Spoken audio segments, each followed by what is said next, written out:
Hey everybody, welcome to Fantasy R&R. This is your host Ryan. And I'm Rob. And this is our 2022 Fantasy Football Breakout Candidates.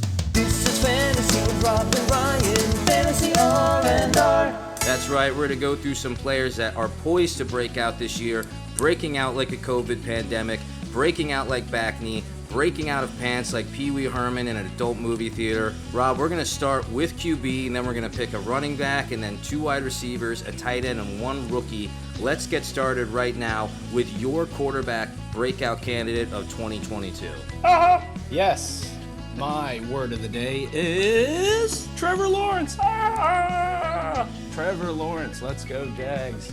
He's got to do it. I'm calling it right now. Top 8 quarterback for fantasy purposes for next year. The Jags are reloaded. They're ready to go. We know that the main focal point in the Jaguars this year is going to be Trevor Lawrence. They want him to spread the ball. They want to move the ball up the field. Trevor Lawrence will be a top 8 fantasy quarterback next season. Ryan, who do you got at quarterback? Yeah, I'm going to pick someone just as young, but I do love your Trevor Lawrence pick. I know with all the weapons they've added this year, like Evan Ingram, Travis Etienne being back, Zay Jones, Christian Kirk, and that massive contract that gives everybody a hard-on except fantasy football and Jaguars fans.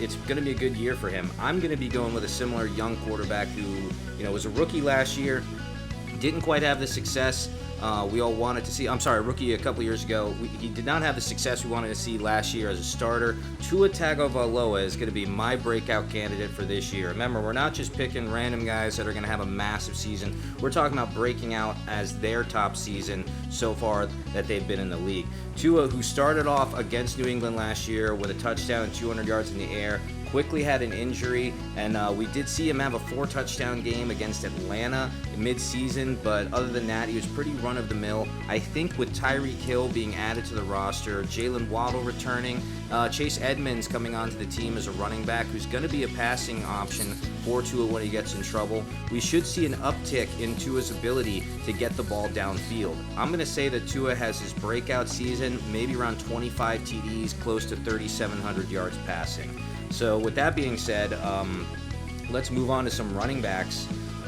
This is a guy near and dear to your heart. Tell us who your breakout candidate is for this year. Yes, I am in fantasy love with Cam Akers of the Los Angeles Rams. I know he missed all of last season due to injury, but prior to the injury, he looked like he was really putting it together at the end of 2 seasons ago. I think he's literally, no pun intended, he's going to run away with the starting job at the beginning of this year. That Rams offense is electric. They're going to be moving the ball up and down the field, and I would draft Cam Akers with absolutely no concern whatsoever. Who's your running back, Ryan? What do we got? Well, this one's going to be interesting. He's made a splash in, fantasy leagues last couple of years. People kind of use him as a waiver wire darling and a flex option. Chase Edmonds, now in the Miami Dolphins. So let me throw this out there for some people who haven't been paying attention. Do you know who Miami's running committee is right now? Chase Edmonds, Raheem Mostert, formerly of the Jets and the 49ers, and Sony Michel, formerly of the Patriots. That's right, Chase Edmonds, Raheem Mostert, and Sony Michel are all in the Dolphins. And when I look at that committee right there, the one I think is going to get the most play for every down is probably going to be Chase Edmonds, who's the obvious passing threat on that team. Raheem Mostert's a little bit of a jackknife, but at the same time, with his injuries, might be slowed down over the course of his already kind of long career. Chase Edmonds is poised with this offense of Tyreek Hill, Tua being revamped, Mike Gesicki. He's got the tools around him to become kind of a shadow player where he can get the ball out into open field and make some big plays down the line.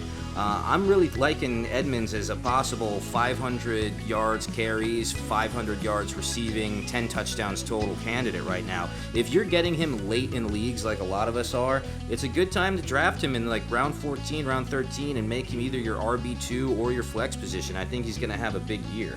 That's just the way I'm looking at it, though. Let's get on to wide receivers. Who's your first wide receiver making an impression on you? Yeah, this is another one of my guys, Michael Pittman Jr. Loved to see what he was doing at the beginning of last year, and then kind of tapered off once everybody realized that Carson Wentz is not a good quarterback. Michael Pittman Jr.'s productivity seemed to have dipped. Now they got this guy, Matt Ryan. He loves throwing the ball. Michael Pittman Jr. has great hands, runs great routes. I am so excited to see what we're going to be looking out of MPJ. I don't know if that's his nickname. I'm sure it is, but let's just say I created it. MPJ for president. Let's go, Michael Pittman Jr. Who do you got at receiver, Ryan? All right, my first receiver here is going to be Rashad Bateman. He was a rookie in 2021, first-round pick.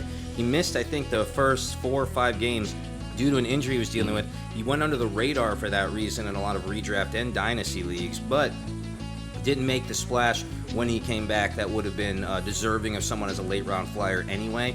However, Rashad Bateman did have 3 games over 80 yards receiving in his limited time playing, and that's with Lamar Jackson being out 4 or 5 games during the year. I think he's poised to be a huge option for Lamar Jackson with Marquis Brown now gone.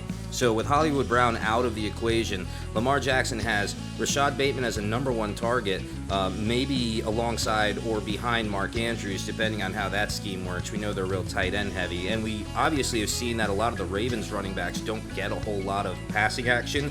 So Rashad Bateman should be poised for a breakout season.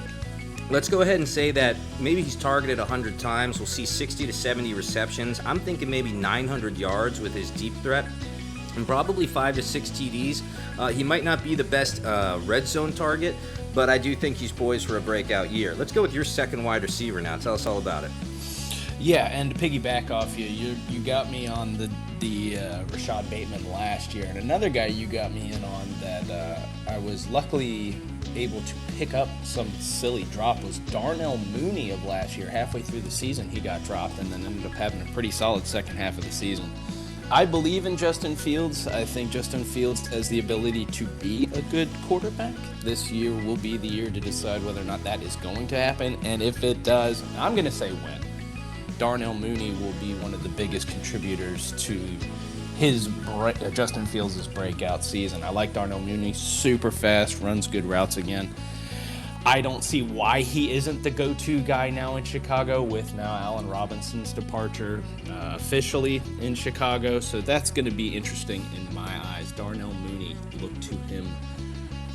In any draft you got this year, who are you thinking, Ryan? Second receiver, who you got? For me, that's going to be Rondale Moore as a breakout candidate. Another second-year player, and you know me, I've always talked about how a lot of the times these wide receivers need about 4 to 5 years to really develop into a breakout season in the NFL. But I do like Rondale Moore's chances of becoming an immediate threat this year in 2022. I mean, his prospects have risen dramatically, especially with DeAndre Hopkins getting the 6-game suspension to kick off this 2022 season. A.J. Green and Marquis Brown are both on the team, but A.J. Green getting old, Marquis Brown, who's I believe might even have a small suspension of his own. I'll have to double check on that, but I do think Rondale Moore is going to be poised for the breakout role here. He's going to go under the radar, and I think Kyler Murray is going to be looking to him a lot for the deep target. He's a real fast guy. He's definitely worth considering over other targets on the team that are getting old, like A.J. Green and Zach Ertz. And I think that, even though we only saw him get about 400 yards last year, we'll probably see an uptick to around 704 TDs. I think he's being undervalued in ESPN and Yahoo drafts, and we could see some serious production out of him that we didn't see out of second-year Arizona candidates back in the day like Christian Kirk. So keep your eye on Rondale Moore, especially if you're getting him late in the draft. All right, let's move on now to our tight end picks for the year. Go with that, Rob. Yep. We got, I'm staying in Chi-Town, Cole Kmet, another guy that you've got me turned into. Like what I see from him, big, able body. Reminds me of Kelsey, pretty able body, able to run good routes. Again, another dude, Jimmy Graham, is now out of town. So this should be the Cole Kmet show. And again, if Justin Fields is going to take that leap this year, like I'm hoping he is, Cole Kmet should be a pretty solid option at tight end. Again, if we've said this how many times on this podcast, in my opinion, if it's not Kelsey and you can make an argument for one or two others like a Kittle or an Andrews, there's really no reason to draft a tight end early. Dallas Goedert's another one that comes off the top of my head, and Schultz from Dallas, or no, did he go somewhere else? I think he went. Where did he go? Where did Schultz go this year?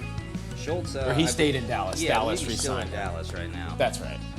I like him too, but you might as well just take a tight end super late, and Cole Kmet's, to me, a valid option going into this season. What about yourself, tight end, Ryan? All right, so again, this is a breakout candidate. I'm not saying that the guy's going to have a monster campaign.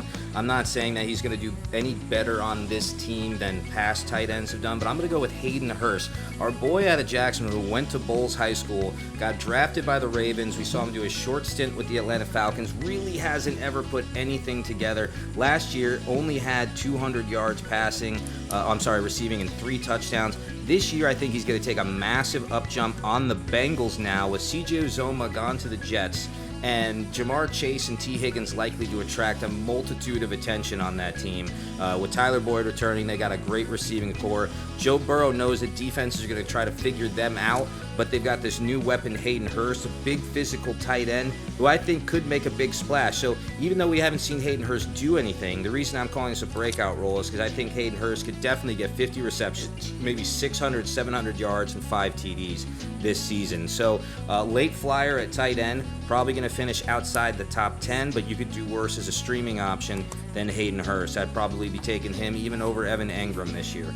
So keep that guy in mind. And with that being said, that concludes our quarterback, running back, wide receiver, and tight end. Now we're just going to talk about a rookie that could break out this year.